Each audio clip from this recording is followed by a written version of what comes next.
الحمد لله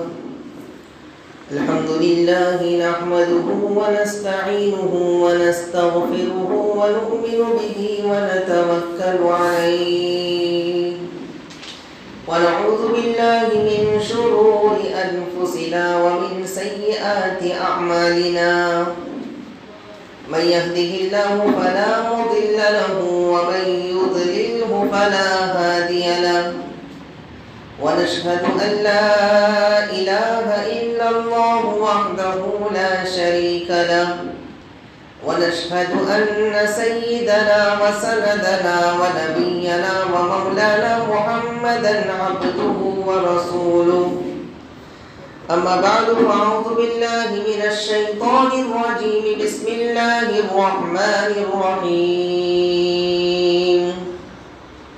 فقد قال الله تبارك وتعالى في القرآن المجيد والفرقان الحميد وما خلقت الجن والإنس إلا ليعبدون وقال رسول الله صلى الله عليه وسلم التائب حبيب الله صدق الله مولانا العلي العظيم. محترم بزرگوں اور عزیز بھائیوں، میں نے قرآن کریم کی ایک چھوٹی سی آیت کریمہ تلاوت کی. اس آیت کریمہ کے اندر اللہ تبارک و تعالی ہماری زندگی کے مقصد کو بیان فرما رہے ہیں کہ آخر اللہ نے انسان کو کیوں پیدا فرمایا. اس دنیا کا اصول ہے کہ ہر انسان چاہے وہ امیر ہو غریب ہو، چاہے وہ چھوٹا ہو بڑا ہو، جب کوئی کام کرتا ہے اس کے پیچھے ایک مقصد ہوتا ہے. تو اتنا بڑا پوری کائنات کا بادشاہ، تنے تنہا پوری دنیا کا مالک و خالق، اس نے آخر ہمیں کیوں پیدا کیا؟ کیا نعوذ باللہ اللہ کے خزانے میں کوئی کمی آ گئی تھی کہ ہم جیسے کمزوروں کو پیدا کر دیا کہ اپنی اس کمی کو پورا کر لیتا؟ کیا نعوذ باللہ اللہ کا کوئی کام رک گیا تھا کہ ہمیں پیدا کیا تھا کہ اپنے اس کام کو پورا کروا لیتا؟ کیا نعوذ باللہ اللہ کا اکیلے دل نہیں لگ رہا تھا کہ ہمیں پیدا کیا؟ نہیں، ایسی کوئی بات نہیں ہے. نہ اس کے خزانے میں کوئی کمی آئی، نہ کبھی آئے گی، نہ اس کا کوئی کام رکا، نہ کبھی رکے گا، اور نہ ایسا ہے کہ اس کا دل نہیں لگ رہا ہے. تو پھر سوال پیدا ہوتا ہے کہ اللہ نے ہمیں کیوں پیدا کیا؟ تو میں نے جو قرآن کریم کی آیت پڑھی، اس میں اللہ فرماتا ہے وَمَا خَلَقْتُ الْجِنَّ وَالْإِنسَ إِلَّا لِيَعْبُدُونَ، کہ ہم نے انسانوں کو اور جناتوں کو اپنی عبادت کے لیے پیدا کیا. عبادت کے لیے پیدا کیا ہے اللہ نے، بندگی کے لیے پیدا کیا ہے. اور حضرت مجاہد رحمۃ اللہ علیہ بڑے مفسر ہیں، وہ فرماتے ہیں لیعبدون ای لیعرفون، تاکہ ہم اللہ کو پہچاننے والے بن جائیں کہ اللہ کون ہے، اللہ کیا ہے. تو حقیقت میں اللہ کو ہم نے پہچانا ہی نہیں ہے. تو میرے بھائیوں اور بزرگوں، زندگی کا مقصد تو میں نے قرآن کریم سے آپ لوگوں کو بتلایا کہ ہماری زندگی کا مقصد کیا ہے، لیکن ہم کیا کر رہے ہیں؟ ہماری زندگی کیسی گزر رہی ہے؟ پوری زندگی اب تک کی جو ہماری گزری ہے گناہوں میں گزری ہے. پیر کے ناخن سے لے کر کے سر کے بالوں تک کوئی ایسی جگہ نہیں ہے جس سے ہم نے گناہ نہ کیا ہو. جسم کا ہر حصہ ہمارا گناہوں میں ڈوبا ہوا ہے. ہمیں تو معلوم بھی نہیں ہم نے کتنے گناہ کیے ہیں، لیکن اللہ نے سارے گناہوں کو محفوظ کر رکھا ہے. اور ایک بات میں آپ کو بتلاؤں، کوئی انسان دنیا کے اندر ایسا نہیں ہے، بڑے سے بڑے گنہگاروں کو لے لیجئے، کتنا بڑا بھی گنہگار ہو، لیکن حقیقت میں کوئی انسان گناہ کرنا نہیں چاہتا ہے، پھر بھی گناہ کرتا ہے.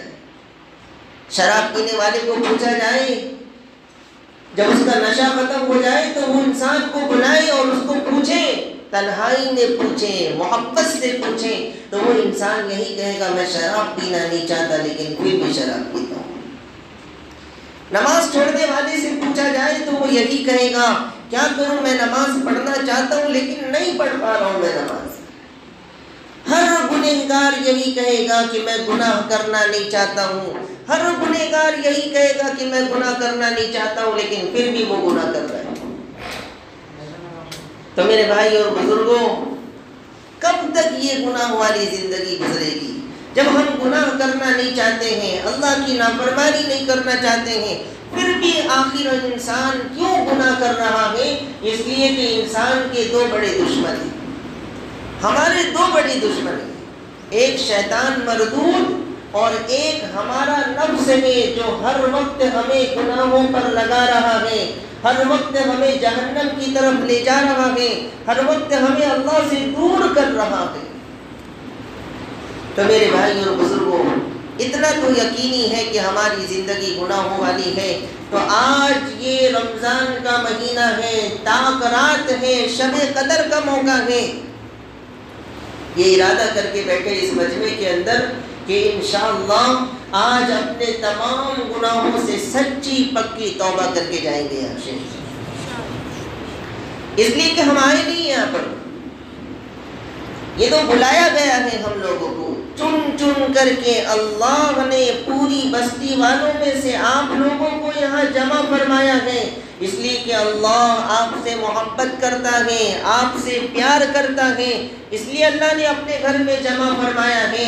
اے اللہ، جب تو نے بلایا ہے تو معاف کر کے یہاں سے بھیج دینا۔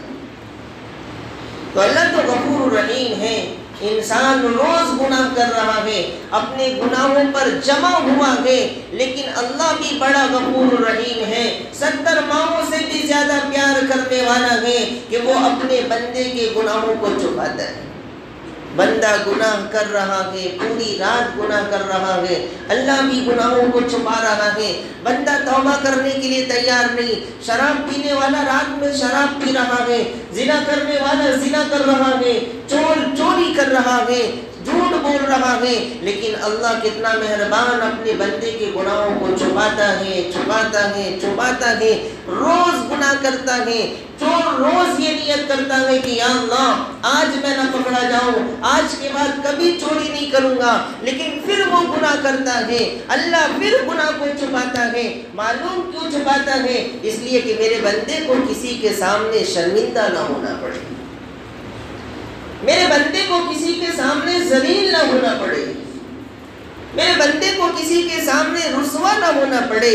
کتنا غفور الرحیم ہوگا۔ ہم گناہ کرتے جاتے ہیں، وہ پردے ڈالتے جاتا ہے، لیکن میرے بھائیوں موت بھی تو یقینی ہے، کہیں ایسا نہ ہو کہ گناہ کرتے کرتے ہماری موت آ جائے اور ہم دنیا سے اسی حال میں چلے جائیں۔ کیا کوئی انسان گناہ کر کے اللہ سے بچ سکتا ہے؟ کیا ہم لوگ گناہ کر کے اللہ تعالیٰ سے بچ جائیں گے؟ کہاں جائے گا ایک انسان گناہ کر کے؟ ایک انسان نے پوری زندگی گناہ کیا، نماز بھی چھوڑتا رہا، ہزاروں گناہ ہم نے کیے ہیں، اب ہم گناہ کر کے جائیں گے تو کہاں جائیں گے؟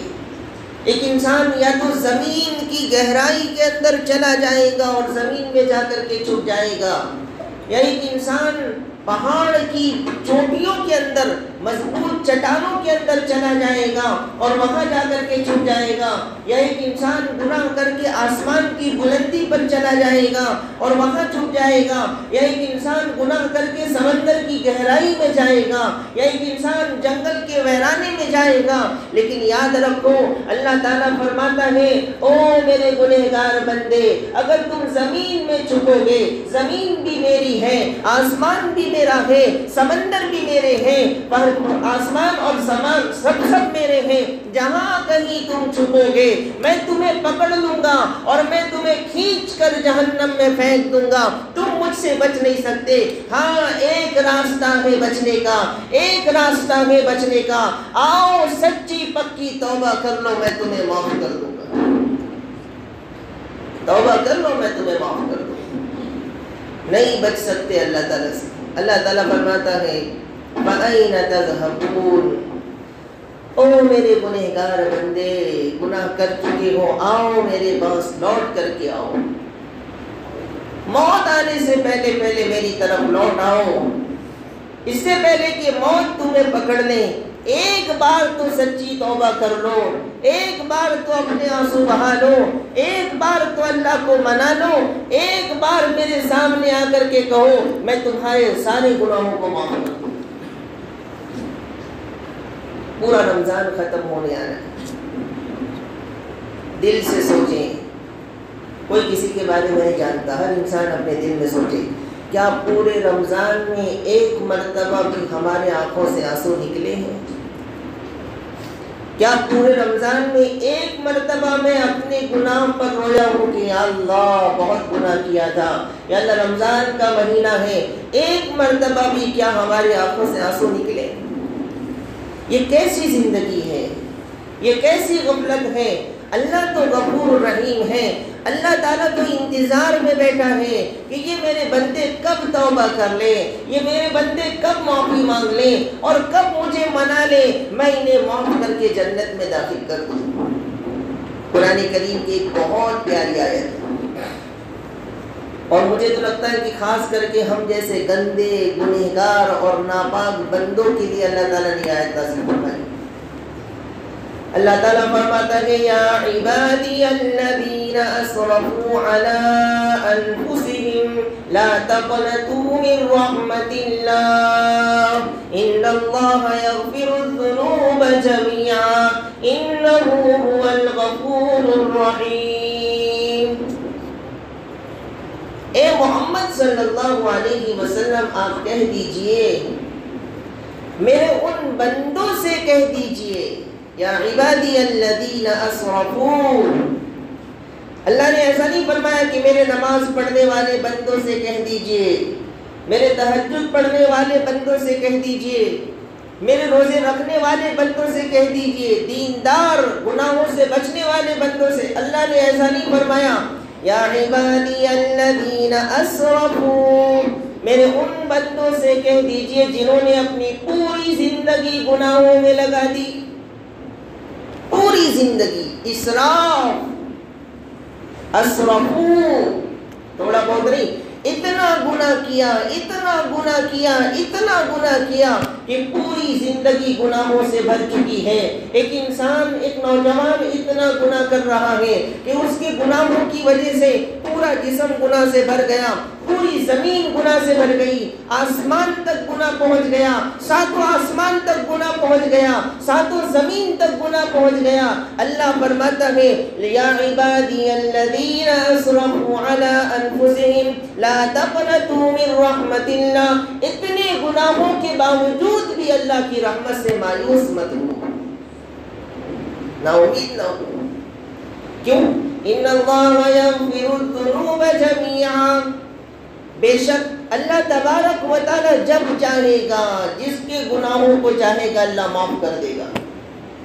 کسی کو پوچھنے کی ضرورت نہیں پڑے گی کہ خواجہ نگر کی مسجد میں اتنے بڑے بڑے گنہگار بیٹھے تھے، یا اللہ تو نے کیوں معاف کر دیا؟ یا اللہ ایسا بڑا بڑا گنہگار وہاں تھا، یا اللہ تجھے نہیں معاف، کوئی کسی کو پوچھنے کی ضرورت نہیں۔ انہ هو الغفور الرحیم، کہ بے شک اللہ تعالیٰ بہت زیادہ معاف کرنے والا ہے، بہت زیادہ رحم کرنے والا ہے۔ تو آج توبہ کر کے جائیں گے انشاءاللہ۔ اس آیت کی تفسیر میں مفسرین نے فرمایا کہ اللہ اس آیت میں یہ بتلانا چاہتے کہ دنیا میں میرے بندے دو طرح کے ہیں، دو طرح کے میرے بندے ہیں۔ ایک بندے وہ ہیں، ایک قسم میرے بندوں کی وہ ہیں جو نماز کی بھی پابندی کرتے ہیں، روزہ بھی رکھتے ہیں، زکوٰۃ بھی دیتے ہیں، حج بھی کرتے ہیں، تہجد بھی پڑھتے ہیں، سارے نیک کام کرتے ہیں۔ اللہ تعالیٰ فرماتا یہ بھی میرے بندے۔ اور ایک قسم بندوں کی وہ ہے جو نماز نہیں پڑھتا، روزے نہیں رکھتا، شراب پیتا ہے، زنا کرتا ہے، چوری کرتا ہے، راتوں کو اٹھ کر کے زمین پر فساد مچاتا ہے۔ اللہ تعالیٰ فرماتے یہ بھی میرے بندے ہیں اور یہ بھی میرے بندے ہیں، لیکن یہ سیدھے راستے پر چل رہے ہیں، یہ راستہ جنت میں جائے گا، اور یہ راستہ یہ بھی میرے بندے ہیں، یہ گناہوں کے راستے پر چل رہے ہیں، گندے راستے پر چل رہے ہیں، یہ راستہ جہنم میں جانے والا ہے، لیکن یاد رکھو اگر یہ میرے بندے توبہ کر لیں گے، اگر یہ سچی پکی معافی مانگ لیں گے، میں انہیں بھی معاف کر کے جنت میں داخل کر دوں گا۔ کتنا غفور رحیم۔ کبھی کبھی نا اپنی انگلی کو تھوڑا سا آگ میں ڈال کر دیکھیں، چراغ میں، موم بتی میں، کبھی تھوڑا سا ٹچ کر کے دیکھیں کہ کیا اس آگ کو ہم برداشت کر سکتے ہیں۔ اگر آپ برداشت کر سکتے ہو تو آپ جو چاہے کریں، لیکن اگر نہیں برداشت ہوتا ہے، اگر ہم برداشت نہیں کر سکتے ہیں تو آج اس مجمع میں توبہ کر لے کہ یا اللہ دنیا کی آگ برداشت نہیں ہوتی ہے، آخرت کی اور جہنم کی آگ کو کیا برداشت کر پائیں گے۔ تو میرے بھائی اور بزرگوں، اللہ انتظار میں بیٹھا ہے اور ہم گناہوں میں لگے ہوئے ہیں۔ قرآن کریم کی ایک چھوٹی سی آیت کریمہ میں آپ کو پڑھ کر سناؤں۔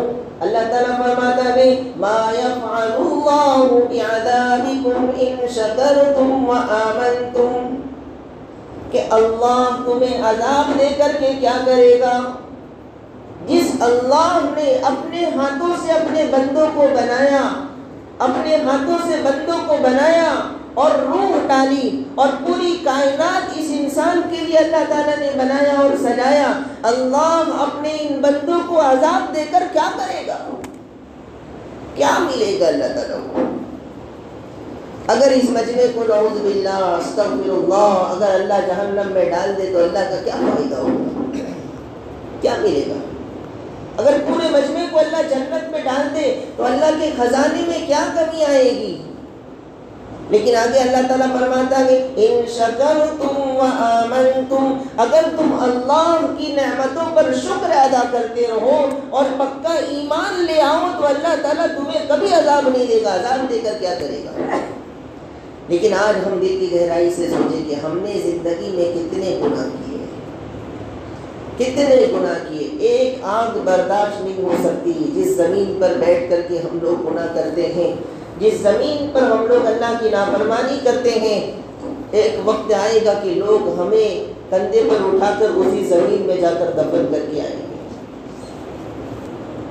ایک وقت آئے گا کہ لوگ ہمارے جنازے کو قبرستان لے کر کے جائیں گے۔ موت تو سب کو آنی ہے، لیکن کس کی موت کب آئے گی، کہاں آئے گی، کس حال میں ہماری موت آئے گی ہمیں نہیں معلوم۔ کتنے گناہ ہم نے کیے، ہمیں یاد ہے؟ کچھ یاد نہیں۔ آج تک میں نے کتنا جھوٹ بولا، کتنے لوگوں کا دل دکھایا، کتنے لوگوں کو ہم نے ستایا ہے، اتنی نمازیں چھوٹی ہیں، کچھ بھی یاد نہیں۔ ہمیں یاد ہو یا نہ ہو، لیکن ہمارے ہر گناہ پر پانچ گروہ، ہر گناہ پر ہمارے ہر گناہ پر 5 گواہ موجود ہیں، ایک نہیں، 2 نہیں۔ اس لیے میں نے کہا کوئی بچ نہیں سکتا۔ اگر کہیں پر کیمرہ لگا ہو تو ہم کتنا احتیاط کرتے ہیں، اپنے گھر میں معلوم ہو کہ یہاں کیمرہ لگا ہے تو انسان وہاں بیٹھنے میں، چلنے میں، باتیں کرنے میں ہر طریقے سے وہاں احتیاط کرتا ہے۔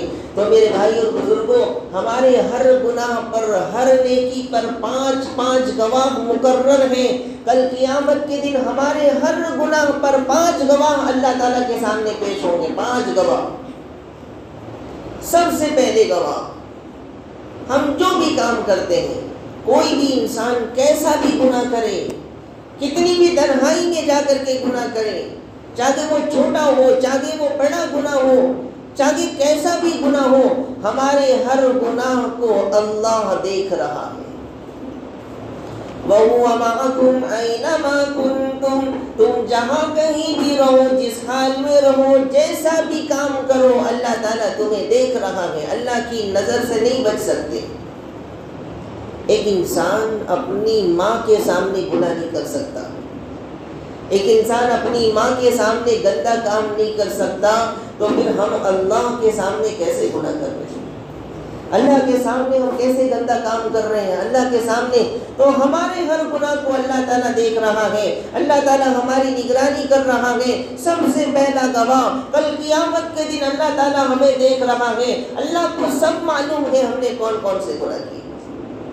اور دوسرے نمبر پر اللہ تعالیٰ قرآن میں فرماتا ہے کرامن کاتبین یعلمون ما تفعلون. اللہ تعالیٰ نے 2 فرشتے مقرر کیے ہیں کرامن کاتبین، ہماری ہر برائی کو، ہر نیکی کو لکھ رہا ہے. 2 فرشتے مقرر ہیں ہر وقت. رات کی اندھیری میں، تنہائی میں ایک نوجوان ہے، رات میں، اندھیری رات میں وہ آرام سے اپنے کمرے میں بیٹھا ہے اور اسے یقین ہے کہ مجھے کوئی نہیں دیکھ سکتا، یہاں کسی کی نظر نہیں آ سکتی، چاروں طرف سے دیواریں ہیں اور دروازہ بھی بند ہے، لائٹ بھی بند ہے، کوئی نہیں دیکھ رہا ہے، میں جیسا چاہوں گناہ کر سکتا ہوں. آنکھ کا زنا کر رہا ہے، کان کا زنا کر رہا ہے، میرے بھائی اور بزرگوں کوئی نہیں دیکھ رہا ہے، اللہ دیکھ رہا ہے کہ یہ میرا بندہ اپنے کمرے میں کیا کر رہا ہے. تو دوسرا گواہ اللہ نے ہمارے لیے مقرر کر دیا کرامن کاتبین یعلمون ما تفعلون. پہلا گواہ اللہ اور دوسرا گواہ فرشتے، اور تیسرے نمبر پر جو کل قیامت کے دن گواہی دیں گے ہمارے خلاف، اللہ تعالیٰ قرآن میں فرماتا ہے وَإِذَا الصُّحُفُ نُشِرَتْ،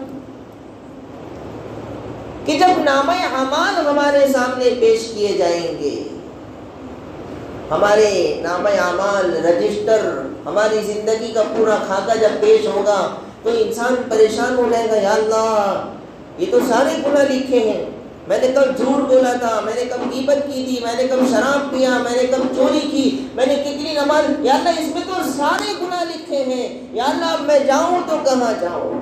تو 3 گواہ ہو گئے، اللہ دیکھ رہا ہے، فرشتے لکھ رہے ہیں، اور کل قیامت کے دن نامہ اعمال میں رجسٹر جب ہمارا پیش ہوگا تو اس وقت ہم نہیں بچ سکتے.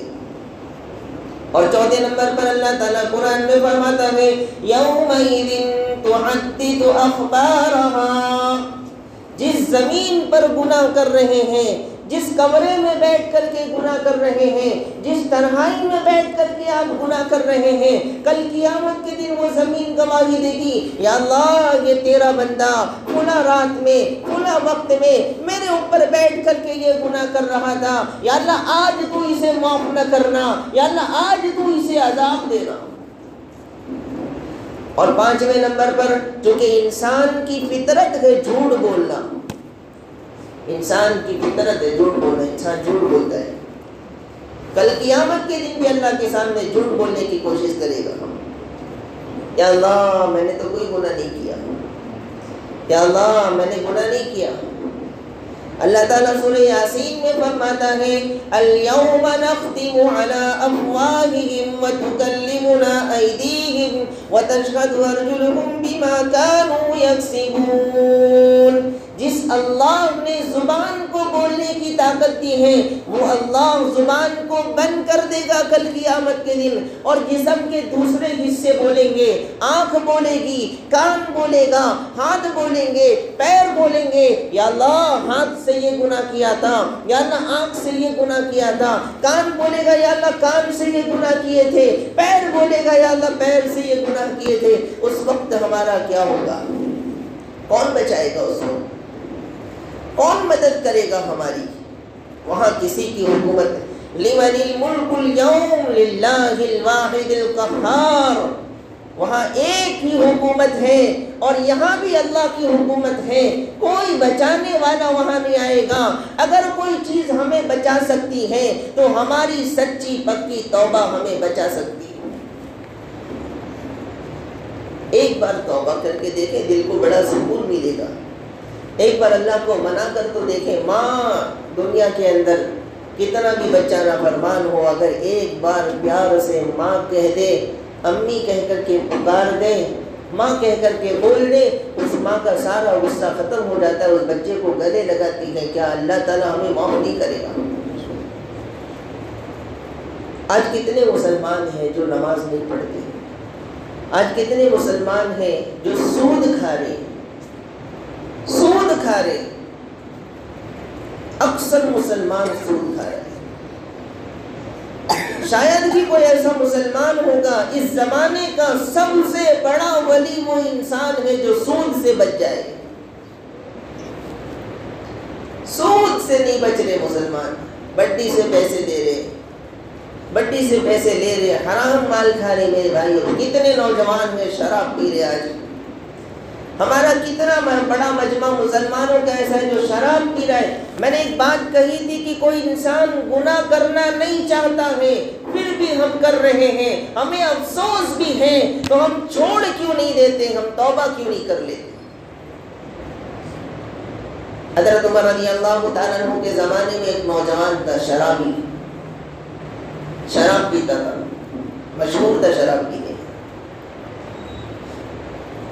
شراب ایک ایسی خطرناک چیز ہے کہ جو انسان زندگی میں ایک مرتبہ شراب پی لے, ایک مرتبہ زندگی میں شراب پی لے اور وہ سچی پکی توبہ نہ کرے, تو اللہ کے رسول صلی اللہ علیہ وسلم فرماتے ہیں کل قیامت کے دن جہنم کے اندر اللہ اس کو طینۃ الخیال پلائے گا.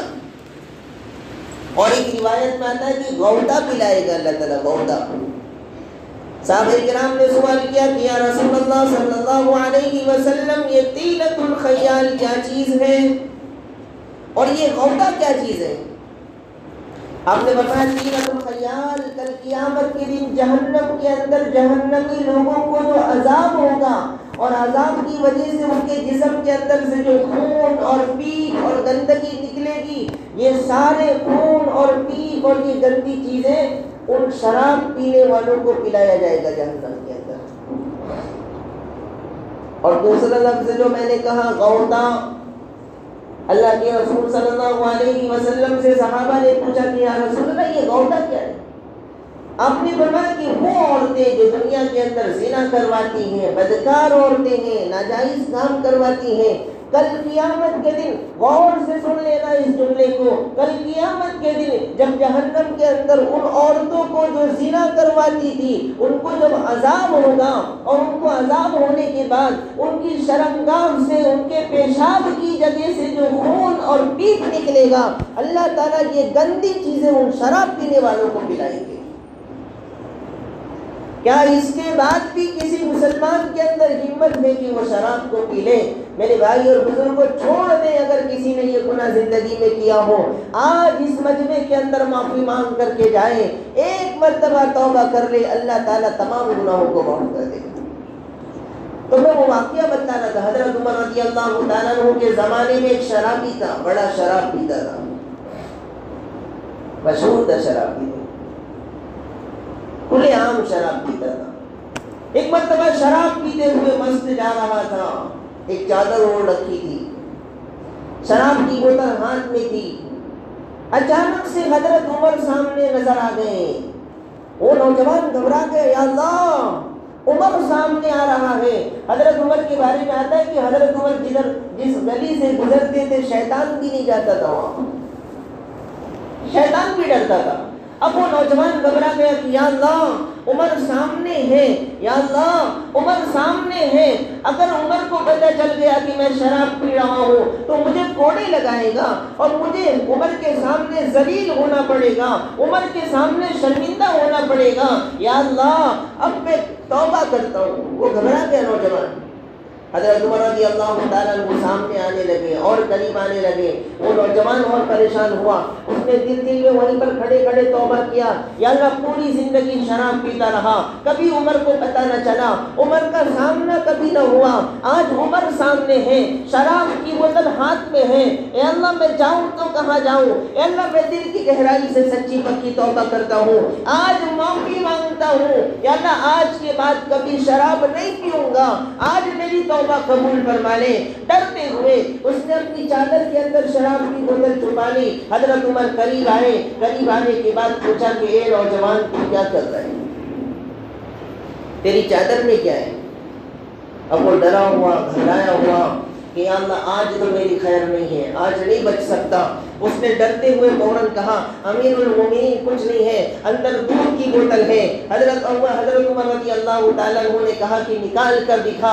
وہ نوجوان اندر ہاتھ ڈالے ہوئے چھپائے ہوئے تھا. اب وہ گھبرایا کہ میں نکالوں تو کہے نکالو, یہ تو شراب کی بوتل ہے, یہ تو گندی چیز ہے, اگر عمر کو پتہ چلا تو آج میری خیر نہیں ہے. ڈرتے ہوئے نکالا اور کہا کہ امیر المومنین اس میں دودھ کی بوتل ہے. جب نکالتا ہے اللہ کتنا غفور رحیم ہے, سبحان اللہ, اللہ نے اس کی شراب کی بوتل کو دودھ کی بوتل میں بدل دیا. کی بوتل میں بدل دیا. ابھی اس نے نماز نہیں پڑھی, ابھی اس نے سجدہ نہیں کیا, ابھی رویا نہیں اللہ کے سامنے, کھڑے کھڑے توبہ کیا, اللہ نے اس کی دودھ کی شراب کی بوتل کو دودھ میں بدل دیا. کیا اگر ہم لوگ معافی مانگیں گے اللہ معاف نہیں کرے گا؟ تو میرے بھائی اور بزرگوں, بہت پیارا موقع ہے, بہت سنہرا موقع ہے, بہت قیمتی وقت ہے یہ. اللہ تعالیٰ نے ہمیں جمع فرمایا ہے یہاں پر, تو یقیناً اللہ تعالیٰ کچھ نہ کچھ ہمارے بارے میں آج فیصلہ کرنے والا ہے.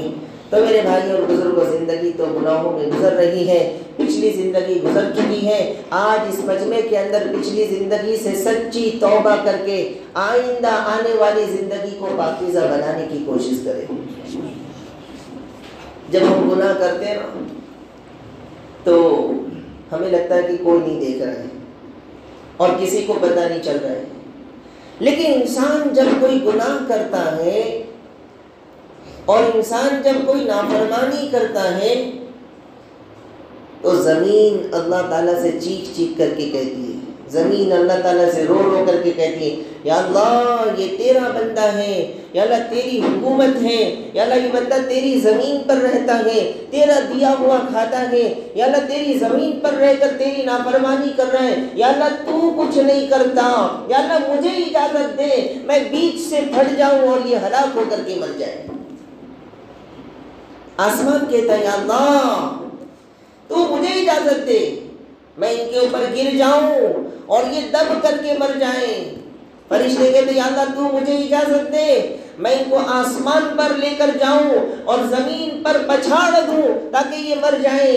ہوا کہتی ہے یا اللہ تو مجھے اجازت دے میں ان کو آسمان پر اڑا کر کے زمین پر پھینک دوں تاکہ یہ ہلاک ہو جائیں. پہاڑ کہتا ہے یا اللہ تو مجھے اجازت دے میں ان کے اوپر گر جاؤں. سمندر کہتا ہے یا اللہ تو مجھے اجازت دے میں اپنے پانی کو باہر نکالوں تاکہ یہ ہلاک ہو کر کے مر جائیں. یہ زمین, آسمان, سمندر, فرشتے, ہوا یہ اللہ سے شکایت کر رہے ہمارے گناہوں کے بارے میں. لیکن قربان جانا چاہیے اس اللہ پر, قربان جانا چاہیے اس اللہ پر جس کی ہم لوگ نافرمانی کر رہے ہیں. وہ زمین سے بھی کہتا ہے, آسمان سے کہتا ہے, فرشتوں سے کہتا ہے, چاند ستارے سب سے کہتا ہے. کیا کہتا ہے؟ ان کان عبدکم فشانکم بی و ان کان عبدی, اگر یہ تمہارے بندے ہیں, اللہ تعالیٰ سب سے مخاطب ہو کر کے کہتا ہے اگر یہ تمہارے بندے ہیں, اگر تم نے پیدا کیا ہے, تم کھلاتے پلاتے ہو تو جو چاہے کر لو, لیکن اگر میرے بندے ہیں تو ان کو ان کے حال پر چھوڑ دو. آج نہیں, کل نہیں, جب کبھی یہ توبہ کر لیں گے میں معاف کر کے جنت میں داخل کر دوں. پھر بھی ہم لوگ گناہ کرتے رہیں گے تو کب توبہ کریں گے؟ میرے بھائی اور بزرگوں, دنیا کے مچھر اور مکھی ہمیں برداشت نہیں ہو سکتی. اگر چونٹی کاٹ لے تو ہم برداشت نہیں کر سکتے, قبر کے سانپ اور مچھر کو کیسے برداشت کر پائیں گے؟ کیا ہماری ہمت ہے اتنی کہ ہم قبر کے سانپ اور مچھر کا مقابلہ کر سکیں؟ نہیں کر سکتے میرے بھائی اور بزرگوں. تو آج اس مجمع کے اندر توبہ کر کے جائیں. اللہ کے خزانے میں کوئی کمی نہیں ہے, اللہ تعالیٰ کے خزانے میں کوئی کمی نہیں ہے. وہ کسی کو عذاب دینا نہیں چاہتا. رمضان بھیجا اس لیے تاکہ پاک کر دیں, رمضان بھیجا اس لیے تاکہ وہ معاف کر دیں اور اپنے سارے بندوں کو چپکے سے جنت میں داخل کر دیں. ہمارے پاس نمازیں ہیں کہ ہم نماز دکھا سکیں کہ یا اللہ میں تو نماز لے کر کے آیا ہوں, مجھے جنت میں داخل کر دیں. یا اللہ میں یہ نیکی لے کر کے آیا ہوں, یا اللہ میں دین کا کام کرتا تھا, یا اللہ میں عالم تھا, میں فلاں تھا, میں فلاں تھا, یا اللہ میں اتنے روزے اور اتنے خیرات لے کر کے آیا ہوں. کوئی نیکی ہمارے پاس نہیں ہے جو ہم دکھا سکیں. ایک راستہ ہے, اللہ تعالی ہمیں اپنے فضل سے معاف کر دے.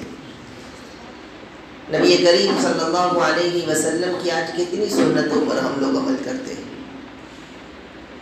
جس نبی نے پوری زندگی ہمارے لیے قربان کر دی, جو نبی راتوں کو رو رو کر کے گزارتا رہا, جس نبی نے پیٹ پر 2 پتھر باندھے, آج اس نبی کی کتنی سنتیں ہماری زندگی کے اندر ہیں. ہمیں تو اس نبی کا لباس بھی پسند نہیں, ہمیں اس نبی کا چہرہ بھی پسند نہیں ہے. کون بچائے گا ہمیں کل قیامت کے دن؟ بخاری شریف کی حدیث ہے کہ کل قیامت کے دن سارے لوگ حضرت آدم کے پاس جائیں گے، حضرت آدم علیہ السلام کے پاس جائیں گے اور رو رو کر کے کہیں گے آپ سب سے پہلے نبی ہیں، اللہ کے سب سے پہلے بندے ہیں، ہم لوگوں کے لیے سفارش کر دیں، اللہ تعالیٰ سے دعا کر دیں۔ حضرت آدم علیہ السلام کہیں گے نفسی نفسی یا ربی نفسی، آج میں کسی کا سوال نہیں کرتا، صرف اپنی ذات کے بارے میں اللہ تعالیٰ سے سوال کرتا ہوں، آج میں کسی کی سفارش نہیں کر سکتا۔ اس کے بعد لوگ حضرت ابراہیم کے پاس جائیں گے، حضرت نوح کے پاس جائیں گے، حضرت موسیٰ، حضرت عیسیٰ، حضرت اسماعیل، سب کے پاس جائیں گے، سب نے یہی جواب دیا ہوگا، لیکن آخر میں سب مل کر کے، ہم سب گنہگار مل کر کے، سب سے آخر میں نبی کریم صلی اللہ علیہ وسلم محمد الرسول اللہ ایک مرتبہ صلی اللہ علیہ وسلم دل سے بولے کہ ہم لوگ نبی کریم صلی اللہ علیہ وسلم کے پاس جائیں گے اور اللہ کے رسول صلی اللہ علیہ وسلم سے درخواست کریں گے، یا رسول اللہ یہ سورج کی گرمی برداشت نہیں ہوتی، یا اللہ یا رسول اللہ یہ تکلیف برداشت نہیں ہو رہی ہے، اللہ تعالیٰ سے ہماری سفارش کر دے، اللہ تعالیٰ سے رو رو کر کے ہمارے لیے دعا کر دے کہ اللہ ہمیں جنت میں داخل کر دے۔ روایت میں آتا ہے کہ نبی کریم صلی اللہ علیہ وسلم سجدے میں گر جائیں گے، یا رب امتی یا رب امتی یا رب امتی۔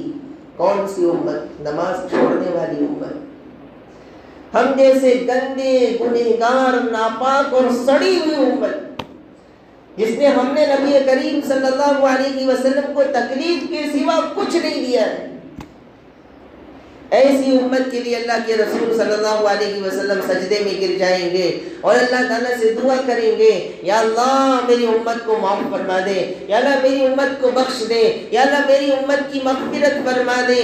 اللہ تعالیٰ تمام نبی کریم صلی اللہ علیہ وسلم کی دعا کو یقیناً قبول فرمائیں گے۔ تو اللہ کے رسول صلی اللہ علیہ وسلم سجدے میں رو رہے ہوں گے، یا اللہ میری امت کا حساب میرے حوالے کر دے، میری امت کا حساب میرے حوالے کر دے کہ میں میری امت کا حساب لوں اور میری امت کے ہر فرد کو جنت میں داخل کر دوں۔ اللہ تعالیٰ سوال کرے گا، اے محمد صلی اللہ علیہ وسلم، کیوں آپ کی امت کا حساب آپ کے حوالے کیوں کروں؟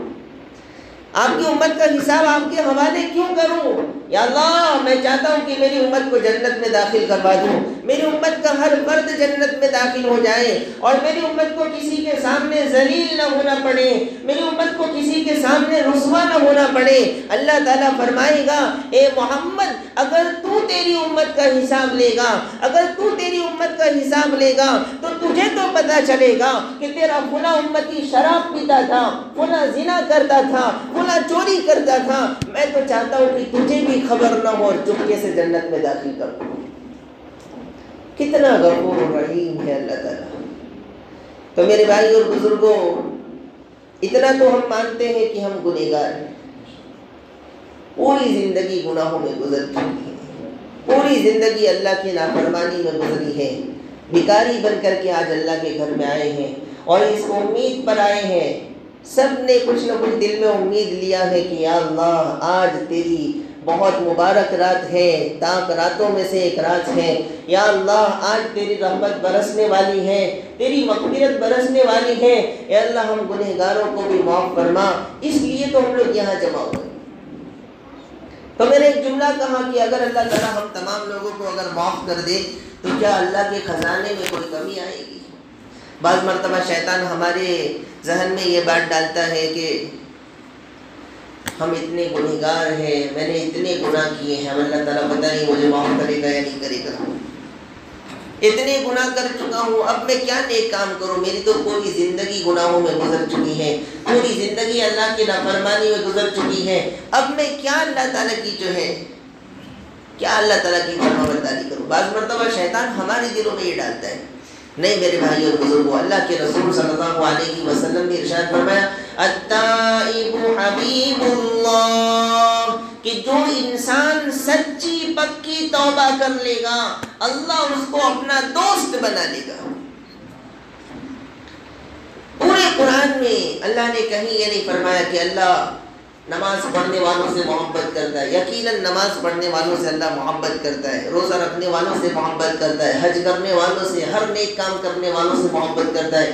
لیکن اللہ تعالیٰ قرآن میں فرماتا ہے ان اللہ یحب التوابین, کہ بے شک وہ لوگ جو بہت زیادہ گناہ کرتے ہیں اور بہت زیادہ توبہ کرتے ہیں. توبہ وہی انسان کرے گا جو گناہ کرتا ہے. تو بہت زیادہ توبہ کرنے والوں سے اللہ محبت کرتا ہے, بہت زیادہ توبہ کرنے والوں سے اللہ پیار کرتا ہے. ہم بھی بہت گناہ کر چکے ہیں, ہم نے بھی پوری زندگی گناہوں میں گزار دی ہے. آج اس مجمع میں اللہ تعالیٰ سے مانگ کر کے جائے, یا اللہ تو 70 ماؤں سے بھی زیادہ پیار کرنے والا ہے. ایک ماں اپنے بچے کو کبھی تکلیف میں نہیں دیکھ سکتی. یا اللہ تو اتنا مہربان ہے, ارحم الراحمین ہے. یا اللہ آج ہم پریشان ہیں, پوری امت پریشان ہے, یا اللہ ہم سب کو معاف فرما دے. تو جب اللہ تعالیٰ خود فرماتا ہے, اللہ کے رسول صلی اللہ علیہ وسلم فرما رہے, پھر ہمارے ذہن میں یہ سوال کیوں پیدا ہو کہ بھائی اللہ ہمیں معاف کرے گا یا نہیں کرے گا. بعض مرتبہ ہمارے ذہن میں یہ بھی آتا ہے کہ اللہ ہمیں معاف کرے گا. اللہ کی رحمت تو اتنی بڑی ہے کہ جو گنہگار بندہ ہے اللہ کی نظر اس پر زیادہ ہوتی ہے. جو اللہ کا گنہگار بندہ ہے اللہ کی نظر اس پر زیادہ رہتی ہے کہ یہ میرا گنہگار بندہ کب توبہ کر لے اور کب معافی مانگ لے اور کب میرے پاس آ جائے. ایک بہت بڑے بزرگ, بہت بڑے اللہ والے, حضرت ذی النورین مصری رحمت اللہ علیہ, کتنی بڑی رحمت اللہ تعالیٰ نے. ذی النورین مصری رحمت اللہ علیہ دریا کے پاس سے گزر رہے تھے. اچانک سے ان کی نظر ایک بچھو پر پڑ, بچھو کو دیکھا انہوں نے, بچھو دریا کے کنارے گزر رہا ہے. اب وہ پریشان ہو گئے, ان کو معلوم تھا کہ بچھو یہ پانی کے اندر نہیں جاتا ہے. ان کو اس بات کا تجربہ تھا, تو وہ پریشان ہو گئے کہ بچھو تو پانی کے اندر جاتا نہیں ہے, پھر یہ بچھو یہاں کیا کر رہے ہیں. ابھی اتنا سوچ رہے تھے کہ انہوں نے کیا منظر دیکھا کہ وہ بچھو بالکل دریا کے قریب گیا. اللہ کتنا مہربان ہے, ذرا اس واقعے کو غور سے سنیں. وہ بچھو بالکل پانی کے قریب گیا, اور جب پانی کے قریب گیا تو پانی کے اندر سے کچھوا باہر آیا, اور وہ بچھو اس کچھوے کے اوپر سوار ہو گیا. اور جیسے کشتی کسی انسان کو لے کر چلتی ہے, ایسے وہ بچھو کو لے کر چلنے لگا کچھوا. یہ پریشان ہو گئے کہ یا اللہ یہ کیا منظر ہے. وہ بھی کشتی پر سوار ہوئے اور بچھو اس کچھوے کے پیچھے پیچھے چلے. اچانک سے تھوڑی دیر کے بعد وہ کچھوا دریا کے اس کنارے پہنچا, اور جیسے کنارے پہنچتا ہے فوراً وہ بچھو نیچے اترتا ہے, اور بڑا خطرناک زہریلا بچھو تھا. تھوڑی دیر کے بعد وہ پریشان ہے, تعجب میں ہے کہ یا اللہ یہ کیا منظر ہے. اور تھوڑی دیر کے بعد, تھوڑی دور جانے کے بعد دیکھا کہ درخت کے نیچے کوئی انسان سویا ہوا ہے, اور وہ انسان وہاں آرام کر رہا ہے, اور اس کے پیچھے سے ایک بڑا زہریلا سانپ آ رہا ہے, بہت زہریلا سانپ ہے, اور وہ شاید اس انسان کو کاٹنے کے لیے آ رہا ہے. اور وہ جیسے ہی اس کے قریب پہنچتا ہے, اور جیسے ہی اس انسان کے اوپر سانپ حملہ کرنا چاہتا ہے, کاٹنا چاہتا ہے, فوراً یہ بچھو سانپ پر حملہ کرتا ہے, اور وہ سانپ وہیں پر مر جاتا ہے, اور یہ بچھو چلا جاتا ہے واپس.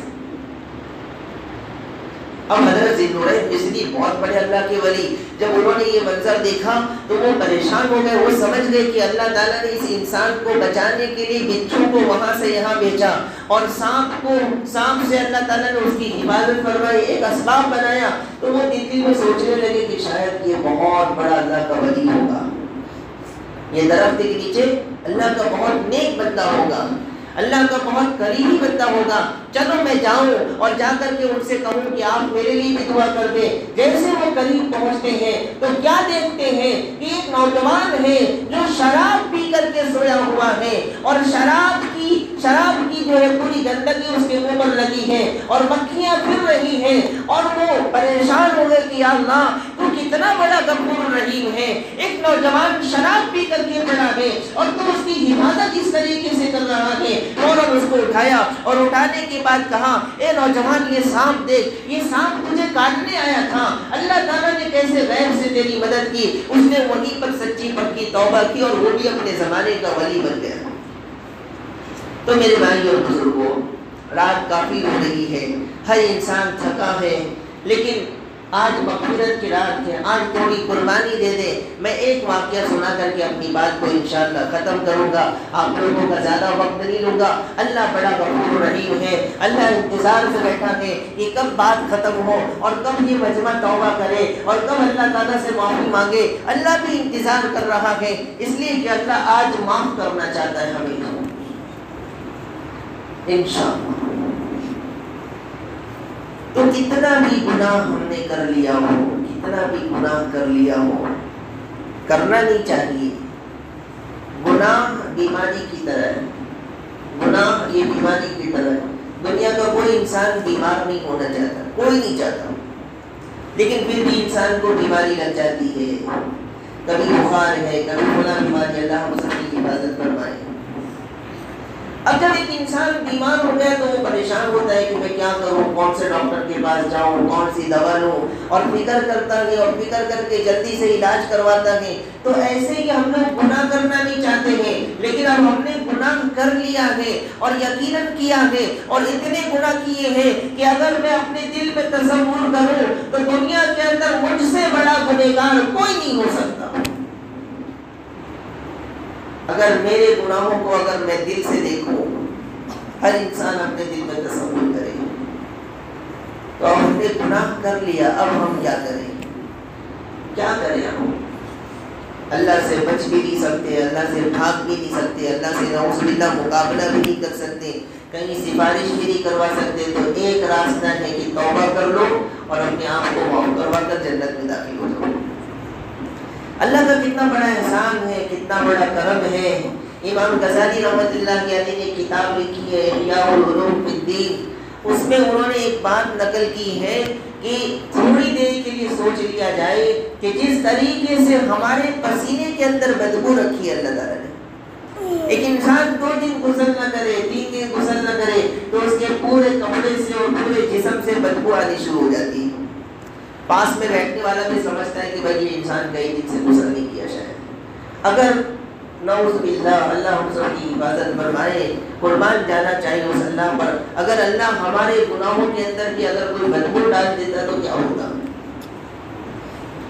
کتنی نمازیں ہماری چھوٹ رہی ہے لیکن لوگ پھر بھی ہمیں سلام کرتے ہیں، کتنا جھوٹ بولتے ہیں پھر بھی لوگ ہمیں سلام کرتے ہیں، کتنے گناہ کرتے ہیں پھر بھی لوگ ہمیں سلام کرتے ہیں۔ اللہ ہمارے گناہوں کو چھپاتا ہے، چھپاتا ہے۔ تو میں نے ایک بات بیچ میں کہی تھی جو رہ گئی کہ آج مسلمان قوم سود پر ہے، رشوت کھا رہا ہے، سود کھا رہا ہے۔ جب 1601 عیسوی کے اندر انگریز ہندوستان میں آئے اور 100 سال تک مکمل محنت کرتے رہے، اور 100 سال مکمل محنت کرنے کے باوجود بھی ہمارے ملک ہندوستان پر جب قبضہ نہیں کر سکے تو برطانیہ سے ان کے بڑے بڑے لیڈر آئے اور بڑے بڑے ان کے جو ہے رہنما آئے اور پورے ہندوستان کا سروے کیا، اور سروے کرنے کے بعد انہوں نے جب دلی کے اندر ایک میٹنگ کی اور اس میں جب انہوں نے یہ 3 باتیں رکھی کہ جب تک یہ 3 چیزیں ہیں تب تک ہم ہندوستان پر قبضہ نہیں کر سکتے۔ اس میں سے ایک بات جو اصل بدلا ہے، پہلی بات تو انہوں نے یہ کہا کہ جب تک مسلمان کا تعلق قرآن سے ہے تب تک مسلمان سے کبھی ہم مقابلہ نہیں کر سکتے۔ آج کون قرآن پڑھتا ہے؟ پورا رمضان گزر گیا، کتنے مسلمان نے قرآن کو ہاتھ بھی نہیں لگایا؟ پورا رمضان گزر گیا، کتنے مسلمان نے ایک قرآن ختم کیا؟ نہیں کیا۔ اس وجہ میں کسی کو سوال نہیں کرتا، لیکن اللہ تعالیٰ بھی تو کل پوچھے گا نا، میرے بندے میں نے تجھے سب کچھ دیا، جان دیا، تجھے مال دیا، تجھے وقت دیا، تو نے بڑے بڑے بلڈنگ کھڑے کیے اور بڑے بڑے مال جمع کیے، لیکن تجھے دنیا کے اندر میری کتاب پڑھنے کا موقع نہیں ملا، میری کتاب پڑھنے کا تجھے ٹائم نہیں ملا۔ بعض لوگ کہتے ہیں مجھے نہیں آتا۔ ہر انسان اپنے فن میں ماہر ہوتا ہے، ہر انسان اپنی جگہ بڑا ماہر ہے، لیکن کیا وہ انسان اللہ کا قرآن نہیں سیکھ سکتا؟ آج مسلمان نے قرآن کو چھوڑ دیا ہے، اس لیے بھی مسلمان پریشان ہے۔ تو میرے بھائی اور بزرگوں، ہم بھی ارادہ کریں کہ انشاءاللہ ہم قرآن سیکھیں گے اور زندگی بھر قرآن پڑھیں گے، اور جنہوں نے قرآن نہیں پڑھا ہے وہ کم سے کم اتنا تو ارادہ کریں کہ ہم اپنے بچوں کو قرآن پڑھائیں گے انشاءاللہ، ہم اپنے بچوں کو قرآن پڑھائیں گے۔ ارادہ کرتے ہیں سب مل کر کے، ہمارے خاندان کے ہر بچے کو انشاءاللہ کم سے کم قرآن ضرور پڑھائیں گے، وہ پڑھے گا آپ کو ثواب ملے گا۔ ایک لطیفہ ہے، ایک واقعہ ہے کہ کسی زمانے کے اندر اللہ کے رسول صلی اللہ علیہ وسلم جب مکہ المکرمہ سے ہجرت کر کے مدینہ تشریف لا رہے تھے، تو اس وقت مدینہ والوں نے نبی کریم صلی اللہ علیہ وسلم کے لیے ایک نظم، بہت پیاری سی نظم ہے اور بہت پیارا انشودہ ہے، وہ مدینہ والوں نے پڑھا تھا درختوں کے اوپر چڑھ کے، پہاڑوں کے اوپر چڑھ کے۔ تو مسلمان قوم کا کیا حال ہے وہ بتلانا چاہ رہا ہوں میں۔ مسلمان قوم کتنی ان پڑھ ہے اور مسلمان قوم کتنی جاہل قوم ہے۔ مجھے بڑے شرم کے ساتھ یہ بات کہنی پڑ رہی، دینی اعتبار سے بھی پیچھے، دنیاوی اعتبار سے بھی پیچھے۔ نہ اپنے بچوں کو ہم مدرسے اور مکتب میں پڑھا رہے ہیں، نہ اپنے بچوں کو اسکولوں میں پڑھا رہے ہیں، ہر اعتبار سے مسلمان پیچھے ہیں۔ تو وہ بچہ، تو مدینے والوں نے ایک انشودہ پڑھا اللہ کے رسول صلی اللہ علیہ وسلم کے لیے، بہت پیارا ہے وہ جی، وہ انشودہ میں بھی سنا دوں آپ لوگوں۔ طلع البدر علينا من ثنيات الوداع وجب الشكر علينا ما دعا لله داع۔ عربی زبان کے اندر ہے، تو مدینہ والوں نے یہ پڑھا۔ تو یہ کیا ہے؟ نظم ہے، عربی نظم۔ کیا ہے؟ عربی نظم۔ ایک بچہ غسل کرنے کے لیے گیا، باتھ روم کے اندر، واش روم میں گیا وہ غسل کرنے کے لیے۔ اب وہ چھوٹا بچہ تھا، بیچارے نے کہیں سن رکھا تھا، وہ بچہ جو ہے زور زور سے واش روم کے اندر، بچوں کی عادت ہوتی ہے کچھ نہ کچھ گانا شروع کر دیتے ہیں، تو بچے نے اندر جو یہ پڑھنا شروع کر دیا، گنگنانا شروع کر دیا۔ جیسے اس نے یہ گنگنانا شروع کیا، اس کا باپ غصہ ہو گیا اور اس کے باپ نے اسے ڈانٹا زور سے کہ کمبخت تو کیا کر رہا ہے، اور اس کو باہر نکالا کھینچ کر کے اور مارنا شروع کیا اس کو۔ اس کی بیوی نے کہا کہ ارے اللہ کے بندے کیا ہوا، تھوڑا تو رحم کرو، کیوں مار رہے اپنے بچے کو؟ کہا کتنا نالائق بچہ ہے، اندر قرآن پڑھ رہا ہے، اندر قرآن پڑھ رہا ہے۔ اس کی بیوی نے سر پر ہاتھ رکھا اور اس نے کہا اللہ کے بندے یہ قرآن نہیں ہے، یہ تو عربی نظم ہے۔ تو وہ انسان بیٹھ کر رونے لگا۔ تو اس کی بیوی نے پوچھا کہ آپ کیوں رو رہے ہیں؟ کہا 20 سال سے میں نماز میں یہ پڑھ رہا ہوں، 20 سال سے، جب سے میں نے نماز شروع کی، 20 سال سے میں اپنی نماز کے اندر اس کو قرآن سمجھ کر کے پڑھ رہا ہوں کہ یہ قرآن کا حصہ ہوگا۔ ایسی جہالت مسلمان قوم ہے۔ تو قرآن سے تعلق جوڑیں گے انشاءاللہ۔ تو دوسری بات جو انگریزوں نے اپنی میٹنگ کے اندر یہ بات کہی کہ جب تک مسلمان قوم اپنے علماء کے ساتھ جڑی ہوئی ہے، جب تک علماء عوام کے ساتھ اور عوام علماء کے ساتھ ہیں، تب تک یہ قوم کبھی بھی نہیں ہار سکتی۔ آج مسلمان قوم اپنے علماء کی قدر نہیں کر رہی۔ میں ایک بات کہوں، آج جو 3 سال سے ہم پر حالات آ رہے ہیں نا، اس کی ایک بڑی وجہ یہی ہے۔ بہت ساری وجہ ہو سکتی ہے اور ہے بہت ساری وجہ، لیکن ایک بڑی وجہ یہ ہے کہ آج پورے ملک کے اندر نہیں، پوری دنیا کے اندر اگر کوئی طبقہ سب سے زیادہ پریشان ہے اور سب سے زیادہ مظلوم ہے تو علماء کا طبقہ پریشان ہے۔ امت علماء کے ساتھ اچھا سلوک نہیں کر رہی ہے۔ میرے بھائی اور بزرگوں، علماء کی قدر کریں، علماء کی خدمت کریں، علماء کا تعاون کریں۔ میں نے 2 ارادے کیے، میں ہر بیان میں کہتا ہوں، اس میں بھی کہہ کر کے جا رہا ہوں۔ میں نے خود ارادہ کیا ہے، میں خود الحمدللہ حافظ ہوں، عالم ہوں، قاری ہوں، مفتی ہوں، اور تفسیر بھی پڑھی ہے ماشاءاللہ، میں نے قضا کا بھی کیا، لیکن میرا ارادہ ہے کہ اگر اللہ نے مجھے دولت دی، اگر اللہ نے کبھی مجھے مال دیا، تو انشاءاللہ میں اس مسجد کے اندر اور پہلے بھی بہت سی جگہوں پر کہا ہوں کہ اللہ نے اگر کبھی بھی مجھے مال دیا تو میں اپنے پیسے سے اللہ کے لیے اکیلے ایک مسجد بناؤں گا۔ اور دوسرے نمبر پر ہمارے شہر کے اندر یا ہم سے جڑے ہوئے جتنے بھی علماء ہوں گے انشاءاللہ ہر ایک کی میں مدد کرنے کی کوشش کروں گا. تو علماء کا ساتھ دے، علماء کی قدر کرے، علماء کی خدمت کرے، علماء کا تعاون کرے، ان کا اکرام کرے. آج ہمارے معاشرے کے اندر علماء کو لوگ حقارت کی نظر سے دیکھ رہے ہیں، علماء کو لوگ کمزور اور کم درجے کا سمجھ رہے ہیں. نہیں میرے بھائی اور بزرگوں، آپ ان کا تعاون کریں، آپ ان کا ساتھ دیں اور ان کو دین کے کاموں کے لیے فارغ کریں. اپنے مسجد کے امام کی قدر، محلے کے علماء کی قدر کریں. تو تیسرے نمبر پر جو انہوں نے بات کہی کہ جب تک مسلمان قوم دعا کرتی رہے گی، دعا ایک ایسا ہتھیار مسلمانوں کے پاس ہے کہ جب تک مسلمان دعا کرے گی نا، اللہ تعالیٰ اس کو، اس کی دعا کو قبول کرے گا اور کبھی بھی ہم ان کا مقابلہ نہیں کر سکتے. تو دعا کو ختم کرو. تو کہا دعا کو کیسے ختم کریں گے؟ تو کہا کہ مسلمانوں کو سود کھلاؤ، مسلمانوں کو رشوت کھلاؤ، حرام مال کھلاؤ. جب حرام مال کھائیں گے تو مسلمانوں کی دعا قبول نہیں ہوگی. تو میرے بھائی اور بزرگوں، آج ہر انسان سود کا مال آسانی کے ساتھ لے رہا ہے، دے رہا ہے، کھا رہا ہے، کھلا رہا ہے. اللہ کے رسول صلی اللہ علیہ وسلم فرماتے الراشی والمرتشی وما بینہما وکلاہما وشاہدہما وکاتبہما، کہ سود لینے والا، سود دینے والا، سود دلوانے والا، سود کے لیے گواہ بننے والا، اس کو لکھنے والا، سب جہنم میں جائیں گے. تو اللہ کے واسطے چھوڑ دو. روزی دینے والی ذات تو اللہ تعالیٰ کی ہے. اللہ تعالیٰ ایک کتے کو بھوکا نہیں چھوڑ رہا ہے، ایک چھوٹا سا کیڑا بھوکا نہیں مر رہا ہے. حضرت موسیٰ علیہ السلام نے اللہ سے سوال کیا کہ اے اللہ، تو پوری دنیا کو کیسا کھلاتا ہے، کیسے روزی دیتا ہے؟ انسان ہے، جنات ہے، چرند ہے، پرندے، اللہ سب کو. اللہ نے حضرت موسیٰ علیہ السلام سے فرمایا موسیٰ تیرے ہاتھ میں جو عصا ہے وہ پتھر پر مار.